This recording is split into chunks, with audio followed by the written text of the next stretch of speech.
There comes a moment on the inner path when the soul does not ache, yet it no longer feels alive. Life continues. Prayers are performed, words are spoken. From the outside, nothing is broken. But inside, something essential has gone quiet. The heart is not wounded, yet it is no longer satisfied.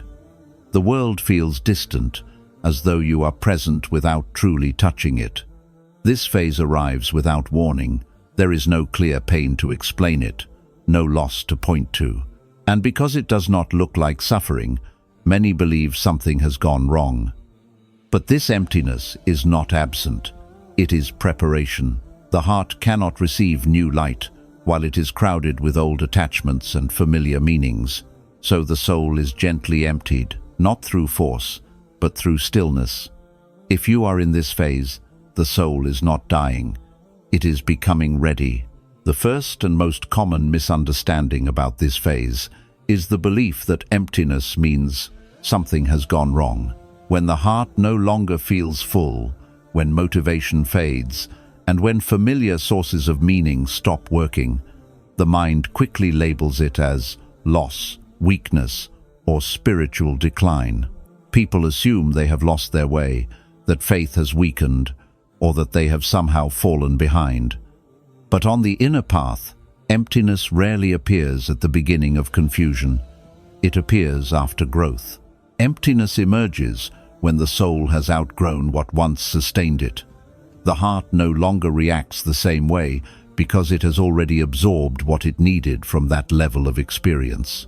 What once felt meaningful now feels thin, not because it was false, but because its purpose has been completed. Just as a body no longer needs the same nourishment at every stage of life, the soul also changes what it can be fed by. When the nourishment no longer matches the soul's depth, the appetite quietly disappears. This is why the phase feels unsettling. Nothing dramatic has been taken away, yet nothing feels fulfilling anymore. The mind searches for reasons, but the soul is not operating on logic in this moment. It is operating on maturity. The heart is signaling that it is no longer meant to live on the same emotional fuel, the same motivations, or the same definitions of success and meaning that once guided it. This signal is not failure. It is graduation. On the inner path, completion often feels like loss before it feels like relief. When the soul withdraws its hunger from certain things, confusion replaces desire. People are used to being driven by wanting. Wanting gives direction, wanting gives momentum. When wanting disappears, it can feel like standing still in unfamiliar territory. But this pause is not stagnation, it is recalibration. Desire dissolves so that clarity can eventually take its place. Many people panic at this stage because they believe desire must always lead them forward. They believe movement equals progress. But there are moments when progress requires stillness. When the soul is being refined, it stops chasing, so it can begin seeing. This refinement does not happen loudly. It happens quietly, through subtle disinterest and emotional neutrality. The heart is not empty because it lacks meaning. It is empty because it is releasing meanings that no longer belong to it. This is not regression. This is refinement. When the soul is being prepared for a different kind of light, it stops responding to old sparks. What once excited you no longer moves you. What once motivated you now feels insufficient. This does not mean those things were wrong. It means they have already done their work. The soul does not cling to lessons it has already learned. It moves on by letting go, not by destroying, but by loosening its grip. This silence is often misunderstood. People think the absence of emotional reaction means something has gone cold inside. But this silence is not rejection. It is discernment forming quietly. The soul is learning to distinguish between stimulation and nourishment, between temporary fullness and lasting alignment. It no longer reacts automatically because it is learning to respond consciously. In this phase, the heart becomes selective without effort. It no longer forces interest. It no longer pretends excitement. It simply stops participating in what no longer feeds it. This can feel uncomfortable, especially in a world that constantly demands reaction, enthusiasm, and visible engagement. But the inner path is not measured by outward intensity. It is measured by inward honesty. Emptiness, at this stage, is the soul's way of creating honesty. It removes distractions that once masked deeper questions. When the noise fades, what remains is truth waiting to be heard. The heart begins to sense that it is standing at the edge of a transition, even if it cannot yet name what comes next. This uncertainty is not punishment. It is space being created. The soul cannot be reshaped while it is tightly holding onto old forms. Emptiness loosens those forms. It softens identity. It relaxes attachment. It allows the heart to exist without immediately defining itself by roles, emotions, or achievements. In this openness, the soul becomes teachable again, not in the way of beginners, but in the way of those who have learned enough to unlearn. What feels like emptiness is actually sensitivity increasing. The heart is no longer satisfied with surface-level meaning.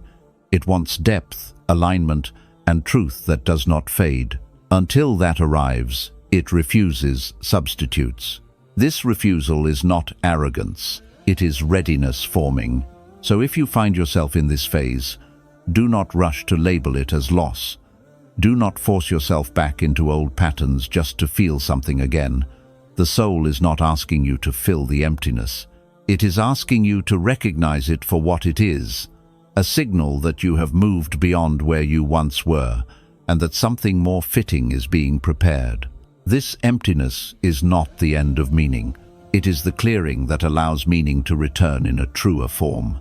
One of the most misunderstood signs of this phase is emotional neutrality. You are not overwhelmed by sadness, yet you are no longer carried by excitement either. Events unfold, words are spoken, situations arise, but they do not shake you the way they once did. The highs feel muted, the lows feel distant. To many, this feels alarming. They assume something has gone numb inside them, but numbness is resistance, while this state is awareness quietly deepening. When the soul stops reacting automatically, it is not shutting down, it is stepping back. Reaction belongs to urgency. Seeing belongs to clarity. For much of life, the heart is trained to respond instantly to what attracts or threatens it. Pleasure pulls it forward. Fear pushes it away. This constant movement creates noise. In that noise, the soul rarely has space to observe itself honestly. In this phase, that noise begins to fade. The soul loosens its grip on immediate reaction, and in doing so, it gains distance. That distance is not disconnection, it is perspective forming. Perspective allows the heart to see patterns instead of moments, intentions instead of appearances, and meanings beneath events rather than being consumed by the events themselves. This is why the world can feel distant during this phase. Distance creates perspective. Perspective creates wisdom. When you are no longer pulled tightly into every experience, you begin to notice how often emotions once dictated your choices without your awareness. You see how certain desires repeated themselves, how certain fears shaped decisions, and how much energy was spent reacting rather than understanding. Many people mistake this for indifference, but indifference is the absence of care. This phase is not about caring less, it is about caring more precisely. The soul begins to conserve its emotional energy. It stops scattering itself across every stimulus. It becomes selective, not out of arrogance, but out of maturity. The heart no longer needs to prove its aliveness through constant reaction. As reactions fade, perception sharpens. The soul begins to observe itself in real time. It notices what triggers tension, what invites peace, and what quietly drains it. These observations are not analytical, they are intuitive. The heart simply knows what feels aligned and what feels forced. This knowing does not come from thinking, It comes from stillness. The soul cannot see clearly while it is constantly pulled by attraction and aversion. Attraction narrows vision by fixation. Aversion narrows vision by fear. When both loosen their grip, the heart regains its full field of awareness. Emptiness creates that space. It creates a pause between stimulus and response. In that pause, freedom appears. This is why this phase often feels slower. Without constant emotional urgency, time feels different. The soul is no longer rushing to arrive somewhere emotionally. It is content to remain present, even if presence feels quiet. This quietness can be unsettling at first, especially for those who equate intensity with meaning. But intensity is not depth. Depth often arrives without spectacle. In this state, the soul begins to see through illusions it once accepted. Certain conversations lose their appeal. Certain conflicts feel unnecessary. Certain ambitions feel misaligned. This is not because the soul has become passive, but because it has become discerning. It no longer invests itself fully in what does not resonate at a deeper level. There is also a subtle honesty that emerges here. Without strong emotional reactions to hide behind, the soul is forced to face itself as it is. It sees its motivations more clearly. It recognizes where it once acted from fear, validation, or habit rather than truth. This self-seeing is not harsh. It is calm. The heart is not condemning itself. It is understanding itself. This understanding is a form of inner sight. It cannot develop in a reactive state. It requires space. It requires emotional quiet. It requires the willingness to not immediately fill silence with explanation or distraction. When the soul allows this space to exist, understanding begins to descend quietly, without effort. In this phase, the heart becomes less reactive to external chaos. The same situations that once disturbed you may now pass through you without leaving residue. This does not mean you are detached from reality. It means you are no longer fused with it. You are present without being consumed. You are involved without being overwhelmed. This is a critical shift on the inner path. The soul moves from being driven by experience to learning from it. Instead of asking, "How does this make me feel?" the heart begins to sense, "What is this revealing?" This subtle shift transforms ordinary moments into teachers. Life no longer needs to be dramatic to be meaningful. The emptiness that accompanies this phase is not hollow. It is spacious.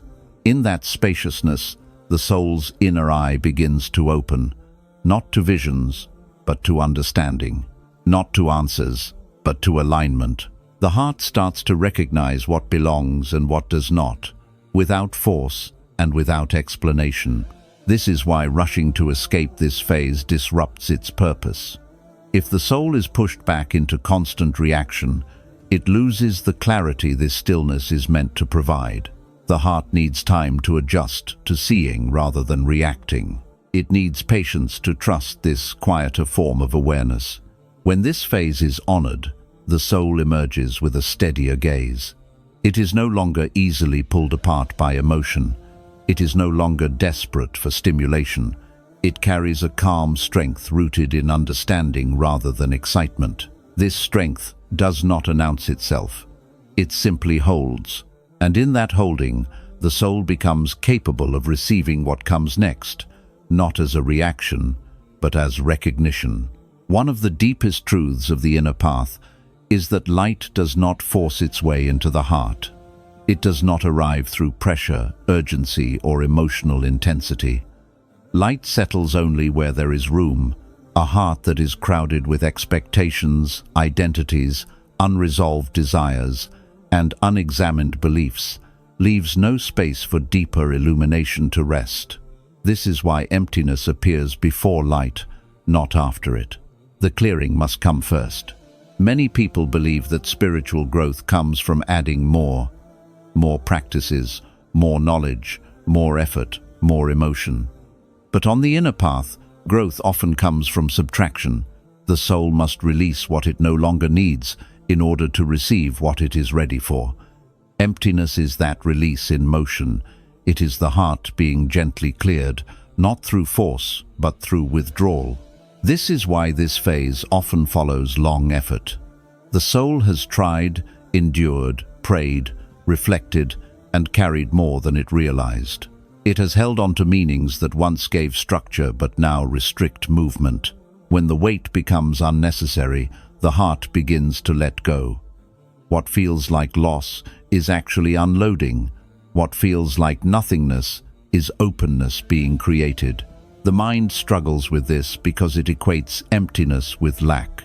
The soul understands emptiness as capacity. A cup cannot receive water if it is already full. In the same way, the heart cannot receive new light if it is filled with old forms of understanding. Even truths, when held too tightly, can block deeper truth from arriving. This is why the emptiness feels quiet rather than dramatic. There is no collapse. There is no obvious breaking. The heart simply stops carrying what it no longer needs. Interests fade. Attachments loosen. Emotional urgency softens.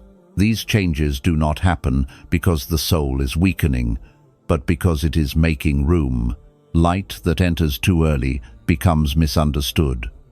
When the heart is still attached to familiar frameworks, it interprets new insight through old lenses. This distorts guidance and turns illumination into confusion. Emptiness protects against this distortion. It prepares the inner structure so that when light arrives, it is received clearly rather than filtered through outdated patterns.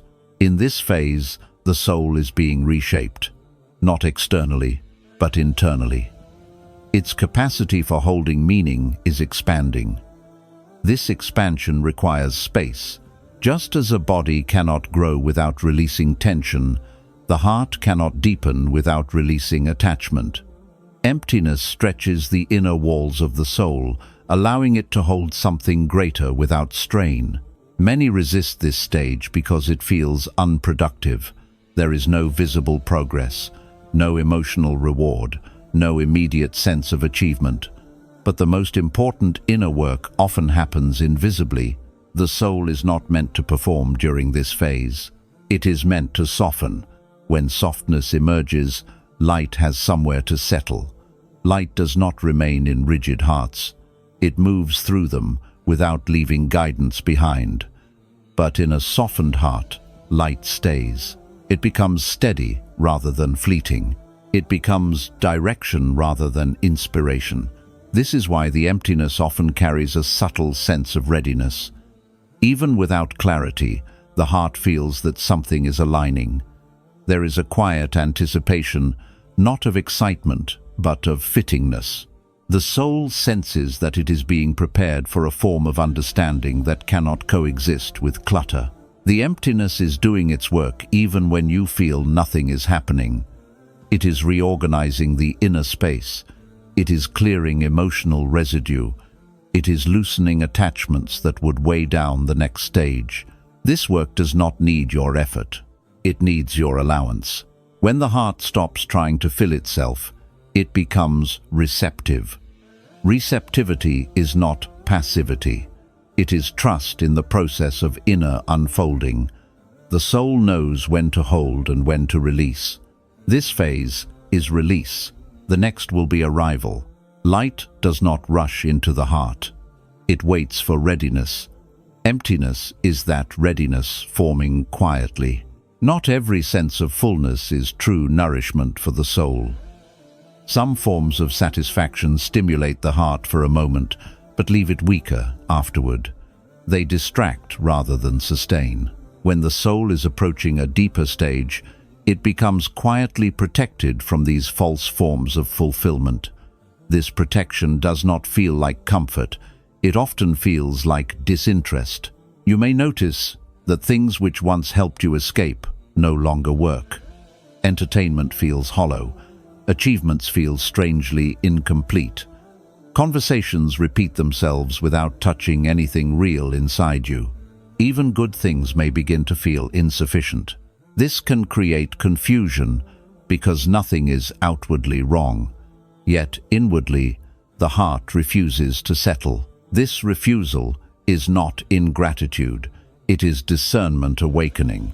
When the soul matures, it no longer accepts substitutes for what it truly needs. Temporary comforts that once soothed the heart now feel thin. They offer sensation without substance. The soul senses that returning to them would only delay its next stage, so it withdraws its appetite. What feels like loss of interest is actually inner protection activating. False fulfillment is dangerous because it feels like arrival while quietly keeping the soul in place. It fills the space just enough to prevent deeper movement. This is why the emptiness can feel uncomfortable. It removes the distractions that once softened the waiting, but this discomfort serves a purpose. It prevents premature settling. The soul is being guarded from filling itself too soon with what does not belong to its next form. If it were allowed to refill itself with familiar pleasures, it would never be ready to receive what requires greater depth. Emptiness acts as a gatekeeper. It keeps the heart open by refusing easy closure. This phase teaches the soul patience without explanation. It asks you to sit with incompleteness without rushing to escape it. That patience is not passive, it is a form of trust being developed. The heart learns that not every void must be immediately filled. Some spaces are meant to remain open until something true arrives. There is also a subtle strengthening happening here. By not leaning on distractions, the soul discovers its own steadiness. It learns that it can remain whole even without constant stimulation. This steadiness becomes the foundation for deeper fulfillment later. Fulfillment that does not depend on external circumstances to sustain it. Many people misunderstand this stage and try to force themselves back into excitement, productivity, or constant engagement. But forcing fullness only postpones growth. The soul cannot be rushed into satisfaction. It must be allowed to recognize what no longer satisfies it first. This protection extends beyond desires into identity. The soul may begin to loosen its attachment to labels, roles, and self-images it once relied on. What once defined you may no longer feel accurate.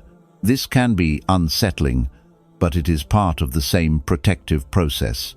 The heart is being freed from definitions that would limit its next expansion. When the soul is protected in this way, it may feel as though life has become quieter, even smaller. But in truth, it has become more precise. The heart is narrowing its focus, not to restrict itself, but to align itself. Precision comes before power. Alignment comes before movement. This phase ensures that when fulfillment does return, it is not borrowed, temporary, or dependent on illusion. It will be rooted. It will last. It will nourish rather than distract. Until then, the emptiness remains, not as punishment, but as guardianship. If you are in this phase, understand that the soul is not withholding joy from you. It is protecting you from settling for less than what you are being prepared to carry. When the soul becomes empty, it also becomes quiet. Not the kind of quiet that feels lifeless, but the kind that feels spacious. The constant inner commentary softens. The urgency to explain, react, or resolve begins to fade. In that quiet, something subtle starts to form. Not answers yet, but alignment. The soul begins to settle into itself. This is one of the most delicate moments on the inner path. Many people rush through it because stillness feels uncomfortable when it is unfamiliar. Without noise, the mind searches for something to hold on to. But the soul is not asking for distraction. It is asking for presence. Presence is what stabilizes the heart when everything else has been gently removed. Stillness is not emptiness doing nothing. It is emptiness doing its deepest work. In stillness, the heart reorganizes itself without conscious effort. Old tensions loosen. Unspoken truths rise gently into awareness. Patterns that were once invisible become clear, not through analysis, but through recognition. This is why guidance is not loud during this phase. It does not arrive as commands or dramatic insights. It arrives as certainty that feels calm rather than exciting. The soul begins to sense direction without needing to chase it. There is a quiet knowing that something is aligning, even if it cannot yet be named. Rushing to escape this stillness only prolongs the confusion. When the soul is pushed back into constant motion, it loses the clarity that stillness is meant to cultivate. The heart needs time to rest from wanting. Wanting pulls the soul outward. Stillness draws it inward. Both have their place, but this phase belongs to the inward. In stillness, the soul learns to listen differently. It stops listening for answers and begins listening for resonance. What belongs to you feels steady. What does not feels heavy or forced. This discernment does not come from thinking. It comes from being present long enough for truth to reveal itself naturally. The next calling does not arrive with urgency. It does not pressure you into action. It arrives quietly as a sense of fit. The heart recognizes it the way it recognizes home. There is no need for persuasion, no need for justification. The soul simply knows. Those who learn to remain steady in this phase often discover that clarity emerges without struggle. The path reveals itself not as a dramatic event, but as an inner settling. One day, without effort, the heart knows where it belongs. The confusion dissolves, not because it was solved, but because it was outgrown. Stillness also teaches trust. It teaches the soul that it does not need to force meaning into existence. Meaning unfolds when the heart is aligned. This trust becomes essential for the next stage. Without it, the soul would try to control what is meant to arrive naturally. There is strength in this quiet. It is not the strength of intensity or speed. It is the strength of steadiness. The soul becomes grounded enough to receive direction without panic and movement without fear. If you are in this phase, do not rush yourself. The stillness you are experiencing is not delay. It is the place where the next call is forming. This phase is not meant to last forever, but it must be honored while it is present. Emptiness is not the final state of the soul. It is a passage, a threshold that prepares the inner structure for what comes next. Many people make the mistake of believing that this quiet season is the end of movement, when in truth it is the moment just before direction becomes clear. Emptiness exists to soften the heart. It loosens attachments that once felt permanent. It relaxes expectations that once controlled the soul's sense of meaning. Without this softening, whatever arrives next would feel overwhelming or distorted. The heart must first become spacious enough to hold light without tension. When attachments loosen, the soul begins to experience a different kind of openness. Not the openness of curiosity, but the openness of readiness. The heart is no longer reaching outward to fill itself. It is waiting inwardly, steady and receptive. This waiting is not passive, it is aligned. It is the kind of waiting that trusts what is unfolding even without seeing it. As the heart settles into this openness, light begins to return differently, not as emotional intensity, not as excitement or relief. It returns as clarity, as grounded certainty, as a quiet sense of rightness that does not need to announce itself. The soul recognizes that it is no longer searching, it is arriving. This arrival does not happen all at once. It unfolds gently, matching the soul's new capacity. The heart does not rush forward because it no longer fears being left behind. It moves when it is ready. It rests when it needs to. This balance is one of the gifts of passing through emptiness without panic. The light that follows this phase is not dependent on circumstances. It does not disappear when situations change. It becomes a steady orientation rather than a fleeting feeling. The soul no longer seeks fulfillment in fragments because it has tasted alignment. Alignment does not thrill the soul. It anchors it. Those who move through this doorway without forcing closure emerge with a deeper relationship to patience, trust, and meaning. They no longer fear quiet seasons. They recognize them as transitions rather than endings. Emptiness becomes something they understand rather than resist. The soul learns that absence does not always mean loss. Sometimes it means preparation. Sometimes it means protection. Sometimes it means the heart is being made strong enough to carry something truer. This is why this phase should not be rushed or feared. It is not a void to escape. It is a doorway being crossed. And when the light finally settles, the soul understands something it could not see before. This emptiness was never taking anything away. It was making room. If you find yourself in this season of emptiness, do not rush to escape it, and do not accuse yourself of falling behind. Nothing essential has been taken from you. What has faded was never meant to stay at this depth. The soul does not empty itself to disappear. It empties itself to become ready. This quiet phase is not a pause in your path. It is the path refining itself within you. What feels like nothing is actually space. What feels like waiting is alignment forming. And what feels like loss is often the final loosening before clarity arrives. Remain gentle with yourself here. Do not force meaning back into old shapes. Let the heart stay open long enough for what truly belongs to it to arrive. The light you are waiting for does not rush. It settles when the soul is ready to carry it. This emptiness is not the end of your journey. It is the doorway that leads you forward.